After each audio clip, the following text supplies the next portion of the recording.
Hi guys, this is Shirali, and in this video we're going to take a look at the Indus Water Treaty. First, let's take a look at the geography and flow of these rivers. So, the Indus River originates in the western part of Tibet, which is close to Mount Kailash and the Lake Manas Sarovar. And from the source of origin, we can note that the rivers first flow through India and then through Pakistan. So now we know why a water sharing agreement was put in place. That is, to avoid creating droughts and famines in Pakistan, especially during the war times. First, let us see how it all started. It was signed in 1960 by Nehru and Ayub Khan, which was negotiated by the World Bank. And according to this treaty, the river system has been divided mainly into two parts. One, the eastern rivers being Ravi, Beas and Satluj, and two, the western rivers being Indus, Jhelum and Chenab. The exclusive rights to the western rivers were given to Pakistan and the exclusive rights to the eastern rivers were given to India. According to this treaty, all disputes are resolved by the legal procedures provided within the framework. The countries agreed to cooperate in all matters and created the Permanent Indus Commission for this purpose.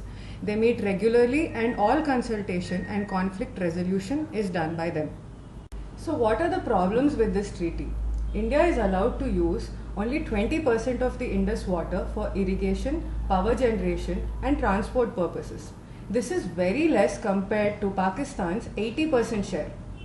Secondly, the storage capacity that is permitted for the hydroelectric power generation is less than the silt that is being generated in the process. So the desilting of these reservoirs are costing us heavily. Thirdly, the treaty has not considered Gujarat state in India as part of the basin. The Indus River enters the Great Run of Kutch and feeds into the Kori Creek during floods. After the area was partitioned, Pakistan constructed the left bank outfall drain project, passing in this area without consenting India. What this does is, it bypasses the saline and polluted water not fit for agriculture to reach the sea via Run of Kutch without passing through Pakistan's Indus Delta. So it is only passing through India's Indus Delta. This is increasing the flooding in India and also contaminating the water bodies which are a source of salt farms in Gujarat. Next, the Indus Water Treaty fails to address division of water between India and Pakistan during the dry years. It also does not take into consideration about population increase. That is, the higher the population increase, higher will be the water demand in the future.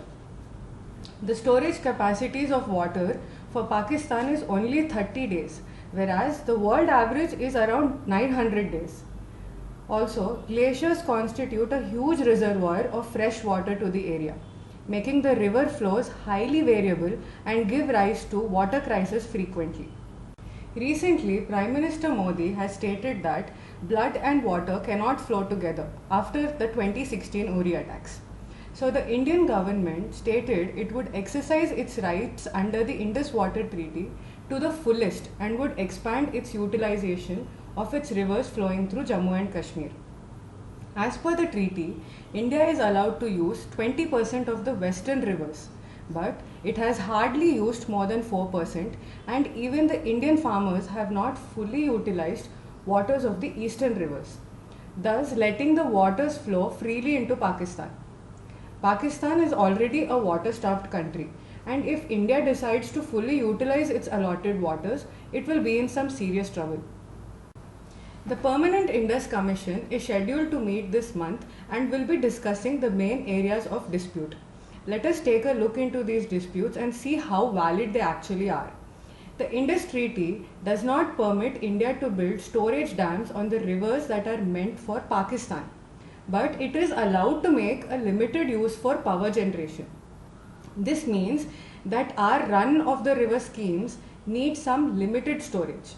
The Baglihar project as well as two other projects, that is the Kishan Ganga and the Ratil, have been objected to by Pakistan and seeked the World Bank's help, which took India's stand completely. The Indus Treaty clearly lays down the procedure for settling disputes between the parties. Firstly, the issue has to be discussed bilaterally at the Commission level. and then go for a neutral expert to examine the case, and later by the World Bank if both approach the bank jointly. The problem here is that only Pakistan has approached the World Bank and not India. So that completely works in our favor. Pakistan has also approached the Obama administration and now is even getting China involved as part of the water security in the CPEC project. It is to be noted that neither the US nor China has any right to interfere in the disputes that are arising out of this Indus Water Treaty. Even the World Bank comes in not as a guarantor but only as a facilitator. And the best part about this treaty is that it is the most successful water sharing treaty in the world, even after 3 wars were fought between India and Pakistan. So the best thing we can do is to keep the treaty intact and make a few changes that suits both the needs of the countries. Thanks guys. I hope you liked our video. Please like, share and subscribe to our channel. And if you would like to see us covering some other topics, please leave us a comment below. Thank you.